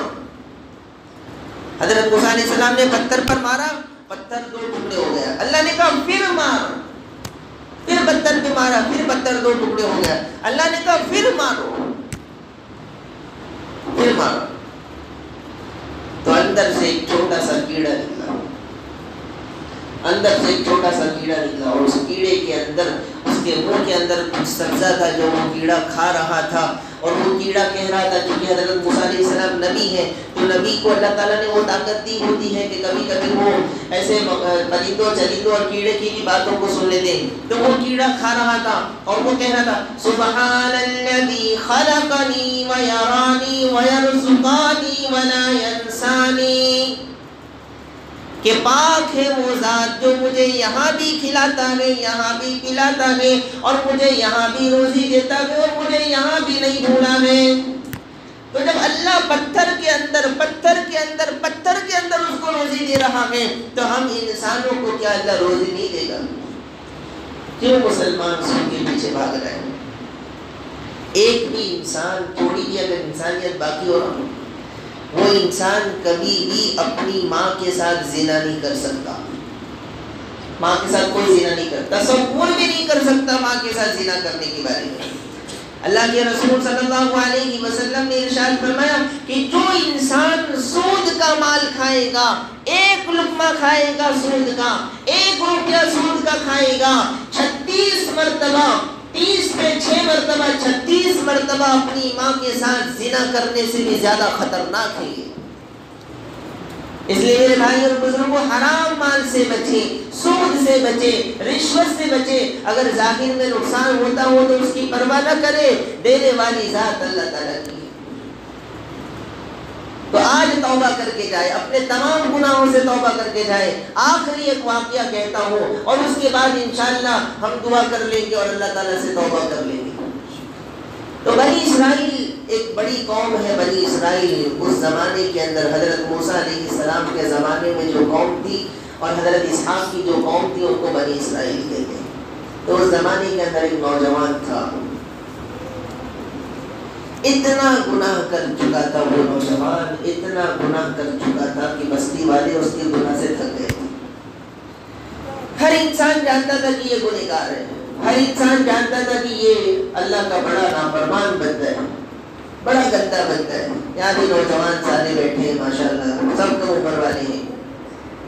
تو وہ بڑا گنہگار تھا، اللہ کا بڑا نافرمان تھا. بستی والے اس کے گناہ سے تھک چکے تھے.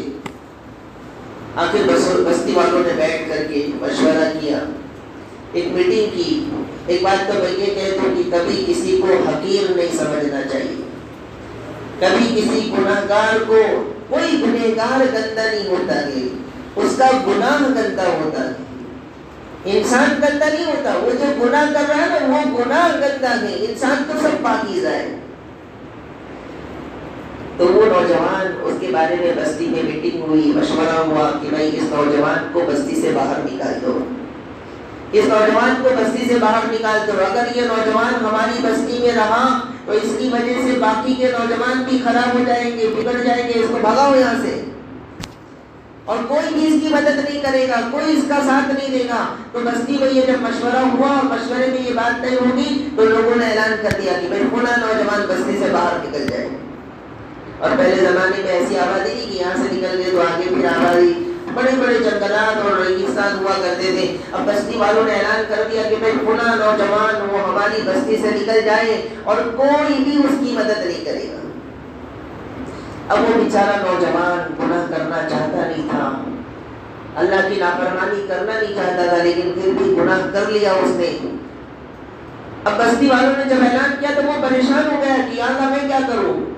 تو لوگوں نے اس کو پتھر مارنے شروع کیے، کنکر مارنے شروع کیے کہ بستی سے باہر نکالو، حقیر سمجھنا شروع کیا. اور لوگوں نے اس کو بستی سے بھگایا. اب وہ نوجوان بیچارہ کرتا تو کیا کرتا، اس نے تھوڑی سی روٹی ساتھ میں لے لی، تھوڑا سا پانی لے لیا، تھوڑا سا غلہ لے لیا، اور بستی والوں نے اس کو مار کے پتھر مار کر باہر نکالا. وہ بیچارہ نکل گیا. جا رہا ہے راستے میں، ریگستان ہے، جنگل ہے. کچھ دور گیا اور جاتے جاتے تھک گیا. ایک جنگل میں وہ انسان اپنی زندگی گزارنے لگا. اس کی روٹی کب تک چلتی، اس کا پانی کب تک چلتا، اس کا کھانا کب تک چلتا. تھوڑے دن تک روٹی چلی، پھر روٹی ختم ہو گئی.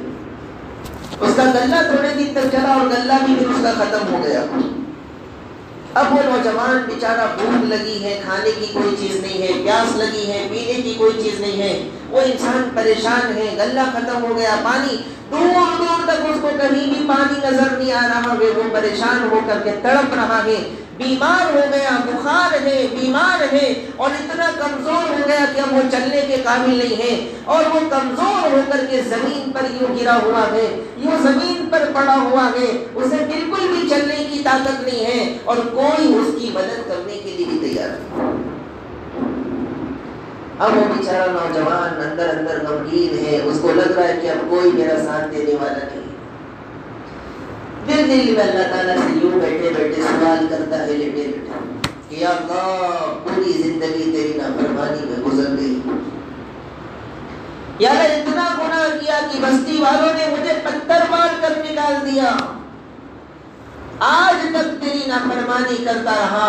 یا اللہ آج تیری زمین پر پڑا ہوں، مجبور ہوں. یا اللہ کوئی میری مدد کرنے والا نہیں ہے، پیاس لگی ہے، بھوک لگی ہے، کوئی ساتھ دینے والا نہیں ہے. اے اللہ میں نے ایک بات تیرے بارے میں سنی ہے، میں نے سنا ہے کہ تو بڑا غفور الرحیم ہے، تو بڑا رحم الراحمین ہے. میں نے سنا ہے. یا اللہ میں تجھ سے ایک سوال کرتا ہوں، ایک سوال کرتا ہوں. وہ نوجوان اللہ تعالیٰ سے دل میں کہہ رہا ہے ایک سوال کرتا ہوں. یا اللہ اگر مجھے معاف کر دینے کی وجہ سے، اگر مجھے معاف کرنے کی وجہ سے تیرے خزانے میں کوئی کمی آتی ہو، اگر مجھے معاف کرنے کی وجہ سے تیرے خزانے میں کوئی کمی آتی ہو، یا مجھے عذاب دے کر کے تیرا کوئی فائدہ ہوتا ہو، تو یا اللہ میں تجھ سے کچھ بھی نہیں کہتا. لیکن یا اللہ اگر مجھے معاف کرنے سے تیرا کوئی نقصان نہیں ہے اور مجھے عذاب دے کر تیرا کوئی فائدہ نہیں ہے، تو یا اللہ ایک سوال کرتا ہوں، یا اللہ تو مجھے معاف کر دے. اس لیے کہ میں نے سنا ہے کہ تو بڑا غفور رحیم ہے. روایت میں آتا ہے کہ اتنا کہنا تھا کہ انتقال ہو گیا، مر گیا. حضرت جبرائیل تشریف لائے حضرت موسیٰ علیہ السلام کے پاس، اور موسیٰ علیہ السلام سے کہا کہ موسیٰ اللہ تعالیٰ نے سلام بھیجا ہے اور یہ پیغام بھیجا ہے کہ جنگل کے اندر ایک ولی کا انتقال ہو گیا ہے، اللہ کے ایک ولی کا انتقال ہو گیا ہے، اور اللہ تعالیٰ نے یہ پیغام دیا ہے کہ جو بھی اس کے جنازے کی نماز پڑھے گا سب کی مغفرت کر دی جائے گی۔ حضرت موسیٰ علیہ السلام نے بستی والوں میں اعلان کیا، بھائی اللہ تعالیٰ کی طرف سے ایک عمر ہے، اللہ کے ایک ولی ہے بہت بڑے، ان کا انتقال ہوا ہے، اور جو بھی اس کے جنازے کی نماز پڑھے گا سب کی مغفرت ہوگی۔ پوری بستی والے دوڑے، پوری بستی والے چلے، کیا انعام اللہ تعالیٰ کی طرف سے۔ جب قریب پہنچتے ہیں تو دیکھتے ہیں یا اللہ یہ تو وہ نوجوان جس نے پوری زندگی گناہ کیا، پوری زندگی نافرمانی کی، یا اللہ ہم نے دھکے مار کر کے اس کو نکالا ہے۔ حضرت موسیٰ پر ناراض ہو گئے، بنی اسرائیل قوم کی غصہ ہو گئے، موسیٰ یہ نوجوان تو گنہگار ہے۔ حضرت موسیٰ سجدے میں گرے، یا اللہ یہ تو گنہگار ہے، اس کے بارے میں کیسے یا اللہ؟ اللہ تعالیٰ نے پیغام بھیجا، موسیٰ قسم ہے میری ذات کی، قسم ہے میری جلال کی، قسم ہے میری عظمت کی، یہ گنہگار تھا لیکن آخری وقت میں اس نے مجھے پکارا، اور قسم ہے میری عزت و جلال کی، اس نے اپنے لیے مغفرت کی دعا کی، میں نے اس کو معاف کر دیا۔ اگر یہ سب کی مغفرت کی دعا کرتا تو میں سب کو معاف کر دیتا۔ اللہ تعالیٰ اس کو معاف کر سکتا ہے تو اللہ تعالیٰ ہمیں نہیں معاف کرے گا۔ وہ تو موسیٰ علیہ السلام کی امتی میں سے تھا، ہم تو محمد رسول اللہ صلی اللہ علیہ وسلم کی امتی میں، تو سب توبہ کریں گے، کون کون توبہ کرے گا؟ سب تیار ہیں ماشاءاللہ۔ توبہ کے لیے 5 شرطیں ہیں، توبہ کرنے کے لیے 5 شرطیں ہیں۔ پہلی شرط ان یقلع عن المعصیہ، جو گناہ کر رہے ہیں اس کو چھوڑ دیں، جو گناہ آپ کر رہے ہیں اس کو چھوڑ دیں، سب سے پہلے اس گناہ کو چھوڑ دیں ہمیشہ ہمیشہ کے لیے۔ دوسری شرط ان یندم علیہا، اپنے گناہوں پر افسوس کرے کہ یا اللہ میں نے کیا کر دیا۔ تیسری شرط ان یعزم عزما جازما ان لا یعود الیہا ابدا، کہ کبھی بھی اس گناہ کو، کبھی بھی یہ پکا ارادہ کر لے کہ کبھی بھی اس گناہ کی طرف نہیں جاؤں گا یا اللہ۔ اور چوتھی شرط یہ ہے کہ اگر کسی کا حق ہم نے لیا ہے، کسی کا حق مارا ہے تو اس کا حق ادا کر دیں۔ اور 5ویں شرط یہ ہے کہ اگر ہم نے کسی کا دل دکھایا ہے، اگر ہم نے کسی کی غیبت چغلخوری، کسی کی برائی، کسی کو تکلیف دی ہے تو ہم اللہ کے واسطے اس کے پاس جا کر کے معافی مانگیں۔ تو سب کریں گے انشاءاللہ۔ تو ایک بار توبہ کے کلمات پڑھ لیں، لا الہ الا اللہ محمد الرسول اللہ صلی اللہ علیہ وسلم، استغفر اللہ الذی لا الہ الا هو الحی القیوم واتوب الیہ۔ تھوڑا ذکر کر لیں گے، لائٹ بند کر دی جائے، تمام لائٹ بند کر دی جائے، کوئی لائٹ چالو نہ رکھے، اور تمام جو باقی کا مجمع ہے وہ آگے آ جائے، قبلہ کی طرف رخ کر لیں۔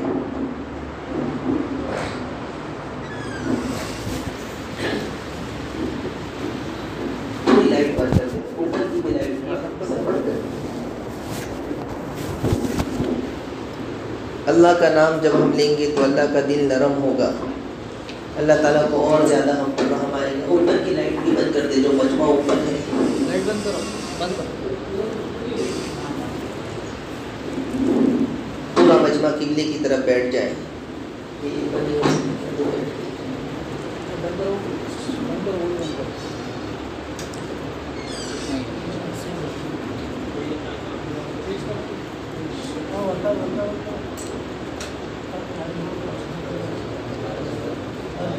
سارا مجمع قبلے کی طرف ہو کر کے بیٹھ جائیں،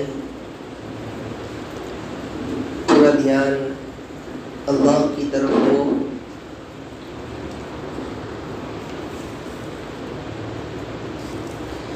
آج ہمارا دل اللہ کی نافرمانی میں لگ چکا ہے، ہمارے دل سے اللہ کی محبت، اللہ کی عظمت، اللہ کی یاد نکل چکی ہے، اس لیے ہم گناہ کر رہے ہیں۔ تو تھوڑی دیر دل کی گہرائی سے ذکر کر لیں، اللہ کو یاد کر لیں، پھر اس کے بعد انشاءاللہ دعا ہوگی۔ لا الہ الا اللہ، لا الہ الا اللہ، لا الہ الا اللہ، لا الہ الا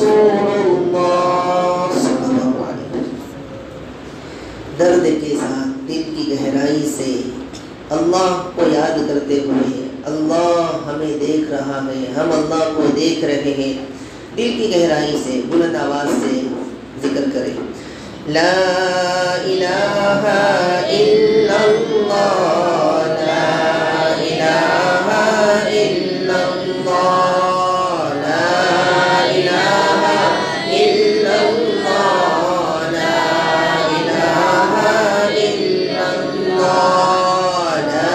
الہ الا اللہ، لا الہ الا اللہ، لا الہ الا اللہ، لا الہ الا اللہ، لا الہ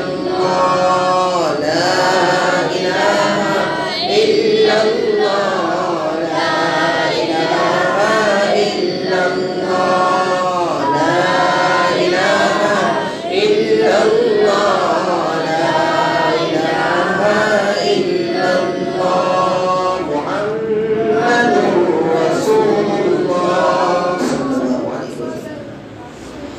پورا دھیان اللہ کی طرف ہو، پوری توجہ اللہ کی طرف ہو۔ اللہ اللہ اللہ اللہ اللہ اللہ اللہ اللہ اللہ اللہ اللہ اللہ اللہ اللہ اللہ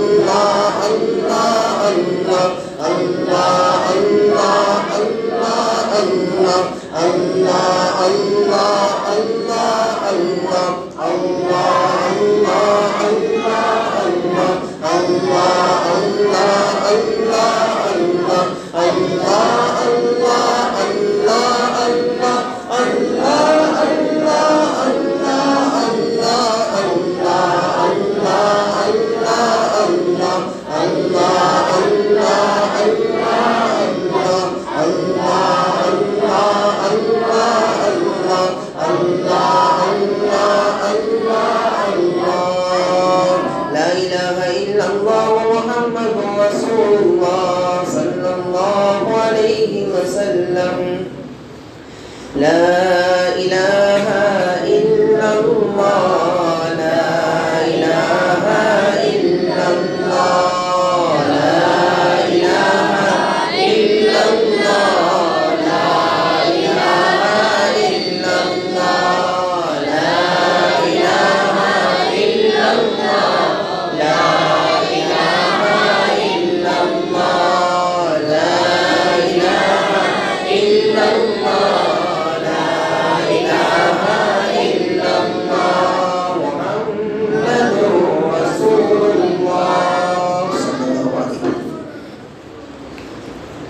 اپنی نظر اپنی نگاہیں نیچی رکھیں اور یوں تصور کریں کہ صرف میری زبان سے نہیں بلکہ میرے دل کے ایک ایک کونے سے اور میرے جسم کے ہر حصے سے اللہ اللہ اللہ کی آواز آ رہی ہے۔ یہ تصور کریں، اپنے دل کو اللہ کی طرف پھیر لیں۔ سنوں میں نام تیرا دھڑکنوں میں، سنوں میں نام تیرا دھڑکنوں میں، مزہ آ جائے مولا دل بدل دے، میرا دل بدل دے، میرا دل بدل دے، میرا غفلت میں ڈوبا دل بدل دے۔ ہٹا لوں آنکھ اپنی ماں سوا سے، ہٹا لوں آنکھ اپنی ماں سوا سے، جیوں میں تیری خاطر دل بدل دے، میرا غفلت میں ڈوبا دل بدل دے، خدایا فضل فرما دل بدل دے، خدایا فضل فرما دل بدل دے، بدل دے دل کی دنیا دل بدل دے۔ دل کی کانوں سے بالکل دل کی گہرائی سے سنیں اور اپنے آپ کو اور اللہ کو یاد کرتے ہوئے، خدایا فضل فرما دل بدل دے، بدل دے دل کی دنیا دل بدل دے، میرا غفلت میں ڈوبا دل بدل دے، گناہگاری میں کب تک عمر کاٹوں، گناہگاری میں کب تک عمر کاٹوں، بدل دے میرا رستہ دل بدل دے، میرا غفلت میں ڈوبا دل بدل دے، تیرا ہو جاؤں اتنی آرزو ہے، تیرا ہو جاؤں اتنی آرزو ہے، تیرا ہو جاؤں اتنی آرزو ہے، بس اتنی ہے تمنا دل بدل دے، میرا غفلت میں ڈوبا دل بدل دے، گناہگاری میں کب تک عمر کاٹوں، مولا گناہگاری میں کب تک عمر کاٹوں، یا اللہ گناہگاری میں کب تک عمر کاٹوں، گناہگاری میں کب تک عمر کاٹوں، بدل دے دل کا رستہ دل بدل دے، بدل دے دل کی دنیا دل بدل دے، میرا غفلت میں ڈوبا دل بدل دے، اللہ اللہ اللہ اللہ اللہ اللہ اللہ اللہ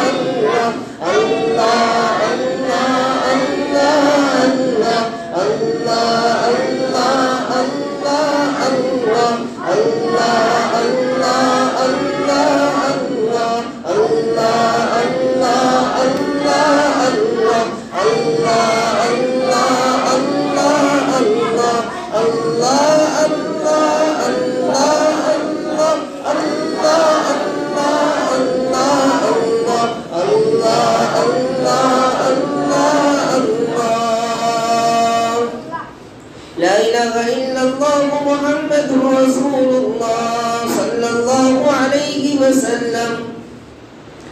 ہمارے پاس کوئی نیکی نہیں ہے، کوئی نیک عمل ہمارے پاس نہیں ہے، پوری زندگی گناہوں میں گزر چکی ہے، پوری زندگی نافرمانی میں گزر چکی ہے، بھکاری بن کر کے اللہ کے سامنے آئے۔ الہی تیری چوکھٹ پر بھکاری بن کے آیا ہوں، الہی تیری چوکھٹ پر بھکاری بن کے آیا ہوں، سراپا فقر ہوں، عجز و ندامت ساتھ لایا ہوں، یہ آنکھیں خشک ہیں یا رب ان انہیں رونا نہیں آتا، یہ آنکھیں خشک ہیں یا رب انہیں رونا نہیں آتا، سلگتے داغ ہیں دل میں جنہیں دھونا نہیں آتا۔ تھوڑی دیر موت کا مراقبہ کر لیں، ادب سے بیٹھ جائے، موت کا مراقبہ کرے، اپنی موت کو تھوڑی دیر کے لیے یاد کرے، اپنی پوری توجہ دل کی طرف پھیر لے اور دل کی ساری توجہ اللہ کی طرف پھیر لے، اپنی موت کو یاد کرے۔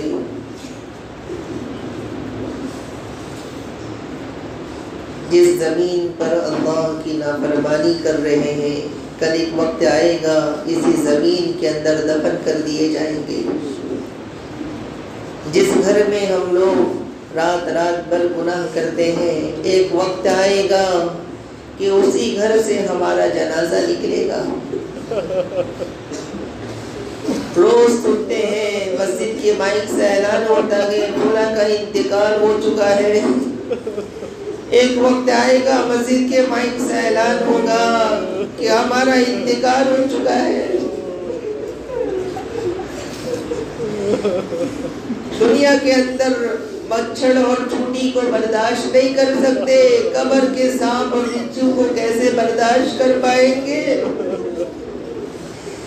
دنیا کی گرمی ہمیں برداشت نہیں ہوتی ہے، قبر کی آگ اور جہنم کی آگ کو کیسے برداشت کر پائیں گے؟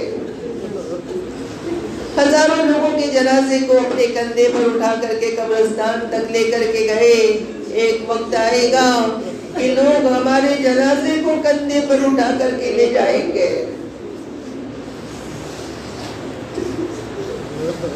ہزاروں لوگوں کو ہم نے اپنی آنکھوں سے قبرستان میں دفن کرتے ہوئے دیکھا، ایک وقت آئے گا کہ لوگ ہمارے جنازے میں پہنچے ہوں گے اور ہمیں قبر کے اندر دفن کرتے ہوں گے۔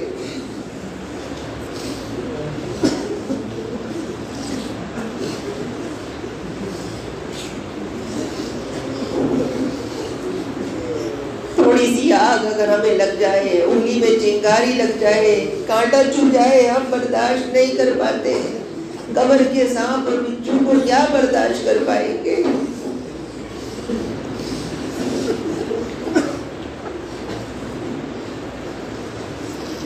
گرم پتھر پہ، دھوپ سے گرم پتھر پہ ہم پیر رکھے برداشت نہیں کر پاتے ہیں، جہنم کی آگ اور جہنم کی گرمی اور جہنم کی سختی کو کیا برداشت کر پائیں؟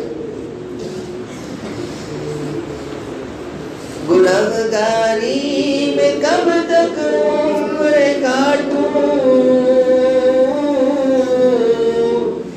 یا اللہ، گنہگاری میں کب تک عمر کاٹوں، اے اللہ ہم گناہ کرنا نہیں چاہتے، گنہگاری میں کب تک عمر کاٹوں، بدل دے دل کا رستہ، دل بدل دے، بدل دے دل کی دنیا، دل بدل دے، تیرا ہو جاؤں اتنی آرزو ہے، تیرا ہو جاؤں اتنی آرزو ہے، بس اتنی ہے تمنا، دل بدل دے، میرا غفلت میں ڈوبا دل بدل دے، اللہ اللہ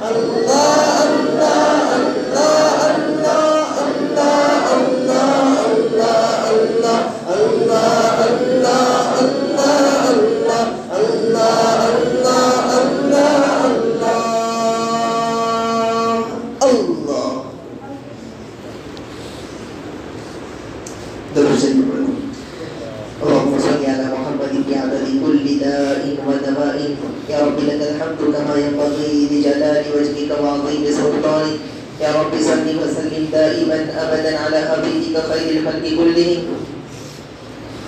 اللهم لك الحمد حمدا دائما ابدا لا اله الا انت سبحانك اني كنت من الظالمين لا اله الا انت سبحانك اني كنت من الظالمين استغفر الله ربي من كل ذنب واتوب الیہ اے اللہ ہم سب گنہگار ہیں ہم سب خطا کار ہیں تیرے مجرم بندے ہیں تیرے ناپاک بندے ہیں تیرے غلیظ بندے ہیں تیرے پاپی بندے ہیں تیرے سڑے ہوئے بندے ہیں اللہ پوری زندگی گناہوں میں گزر چکی ہے رات کی اندھیریوں میں دن کے اجالوں میں اللہ تنہائی میں ہزاروں گناہ کر چکے ہیں آج بھکاری بن کر کے گندے ہو کر کے تیرے گھر میں آئے ہیں اے اللہ تو غفور الرحیم ہے تو ارحم الراحمین ہے تو 70 ماؤں سے زیادہ پیار کرنے والا ہے اے اللہ اے ماؤں سے بھی زیادہ پیار کرنے والے اللہ اے ماؤں سے بھی زیادہ پیار کرنے والے اللہ ہم تیرے گندے بندے اللہ معاف فرما دے اللہ معاف فرما دے اللہ تجھے کوئی نہیں پوچھے گا یا اللہ کہ تو نے اتنے بڑے بڑے گنہگاروں کو کیوں معاف کر دیا تجھے کوئی نہیں پوچھے گا یا اللہ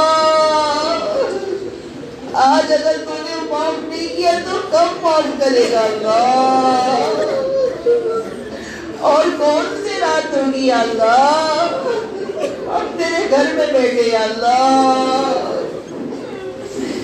بھکاری بن کر کے آئے یا اللہ گناہ کرنا نہیں چاہتے یا اللہ تیری نافرمانی کرنا نہیں چاہتے یا اللہ اے اللہ آج ہماری توبہ قبول فرما لے اللہ ہماری توبہ قبول فرما لے اللہ ہماری توبہ قبول فرما لے اللہ ہمیں اپنا نیک بندہ بنا لے اللہ ہمیں اپنا پاکیزہ بندہ بنا لے اللہ اللہ دنیا کی گرمی برداشت نہیں ہوتی قبر کی گرمی کیسے برداشت کر پائیں گے اللہ اے اللہ مچھر کاٹے چونٹی کاٹے برداشت نہیں کر پاتے قبر کے عذاب اور بچوں کو کیا برداشت کر پائیں گے اللہ اے ماؤں سے زیادہ پیار کرنے والے اللہ یا اللہ آج معاف فرما دے اس مجمع میں بچے بھی ہیں بوڑھے بھی ہیں سفید بال والے بھی ہیں اے اللہ تجھے تیری رحمت کا واسطہ تجھے تیری رحمت کا واسطہ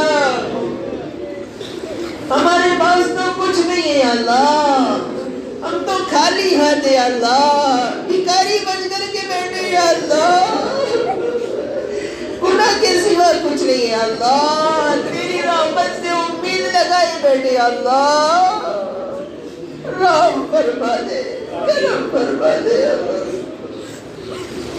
اے اللہ تو نے بھی معاف نہیں کیا تو کہاں جائیں گے اللہ کہاں جائیں گے اللہ غیروں کو موقع ملے گا کہ مسلمانوں کا کوئی اللہ نہیں ہے کوئی مدد کرنے والا نہیں ہے مسلمانوں کا یا اللہ ایک باپ اپنے بچے کو تکلیف میں نہیں دیکھ سکتا ماں اپنے بچے کو کبھی اے اللہ تکلیف میں نہیں دیکھ سکتی آج تیرے نبی کی امت تکلیف میں یا اللہ تیرے نبی کو پتہ چلے گا بہت روئے گا یا اللہ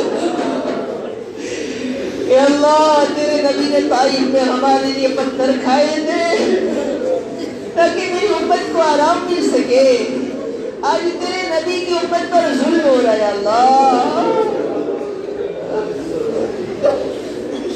اللہ تیرے نبی کو پتہ چلے گا تو رو رو کر مر جائے گا یا اللہ اے اللہ، یا اللہ ہماری فریاد سن لے، ہماری توبہ قبول فرما لے اللہ، آج توبہ قبول فرما لے۔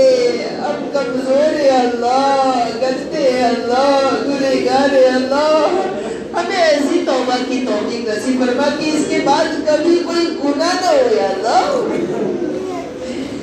اللہ باقی زندگی تیری مرضی والی بنا دے اللہ، رسول اللہ صلی اللہ علیہ وسلم کی سنت والی بنا دے اللہ، ہر گناہ سے ہماری عبادت فرما۔ اس مجمع میں جتنے بیٹھے ہیں یا اللہ ہر ایک کی مغفرت فرما، ہم سب کی مغفرت فرما، ہم سب کی مغفرت فرما، جنت الفردوس میں اعلیٰ مقام نصیب فرما، جنت الفردوس میں اعلیٰ مقام نصیب فرما، جنت الفردوس میں اعلیٰ مقام نصیب فرما۔ اے اللہ بڑی امید لے کر کے یہ مجمع آیا ہے، تھکا ہوا ہے، اے اللہ اس امید پر کہ آج مغفرت ہو جائے گی، آج پاک ہو جائے گے۔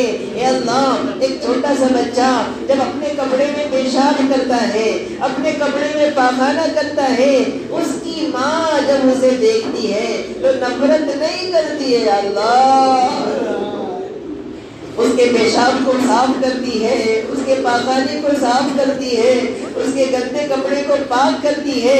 اے اللہ اس کو بالکل پاک صاف کر کے اچھے کپڑے پہناتی ہے، اسے گلے لگاتی ہے۔ اے اللہ تو ماؤں سے بھی زیادہ پیار کرنے والا ہے، اے اللہ تو ماؤں سے بھی زیادہ محبت کرنے والا ہے۔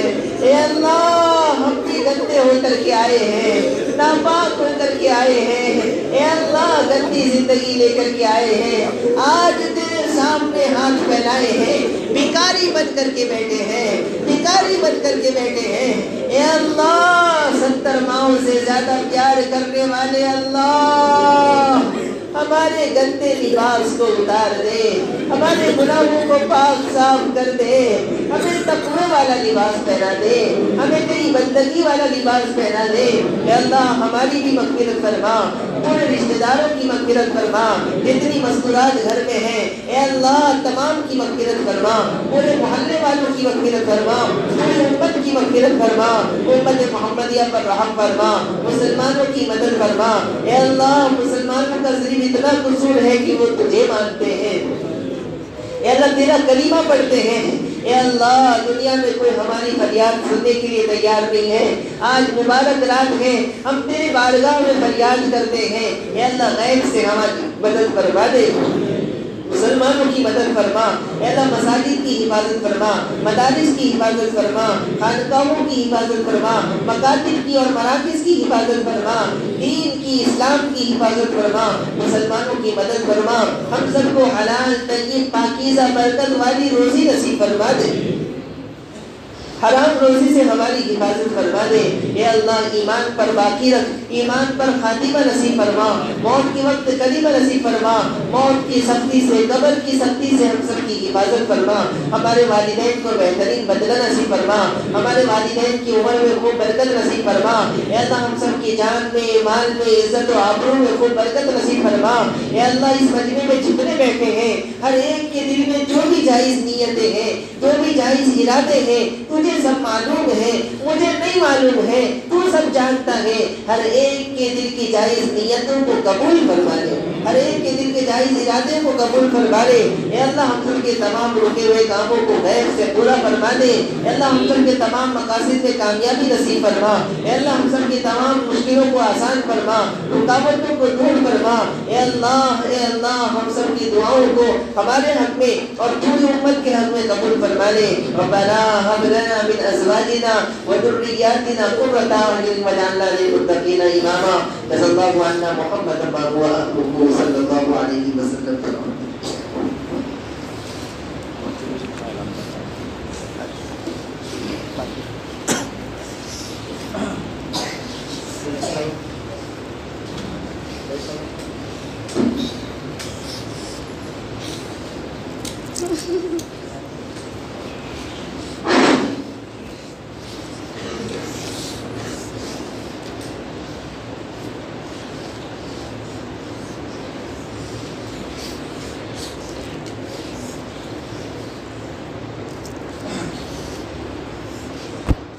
گئی ماشاءاللہ.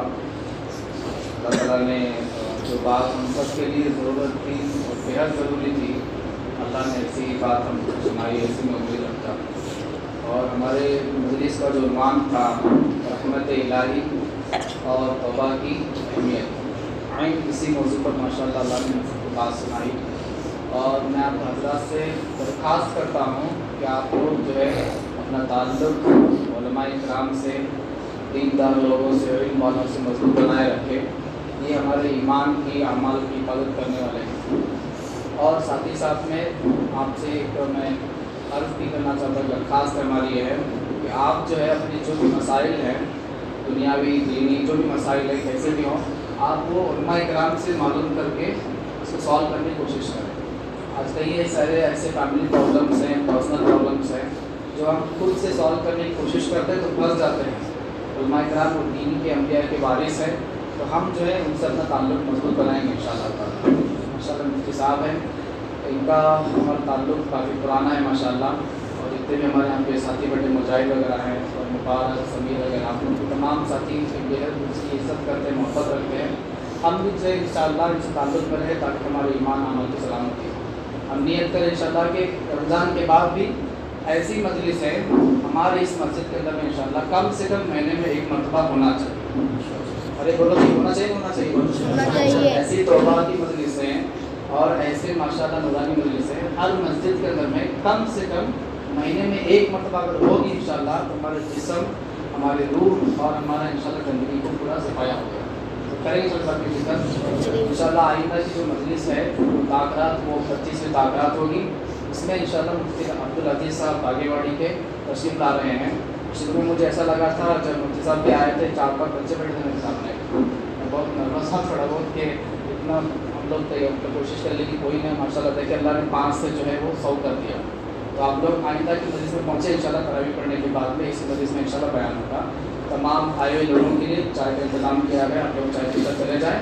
اور جن حضرات کو مسجد میں آرام ہی کرنا ہے وہی حضرات جو یہاں پر باقی اپنی عبادت کریں. جن کو اپنے گھروں میں کرنا ہے وہ اپنے گھر چلے جائیں، وہاں پر آپ انشاءاللہ کے نوافل کے ذریعے سے، تلاوت کے ذریعے سے عبادت کریں. اللہ عمل کی توفیق عطا فرمائے.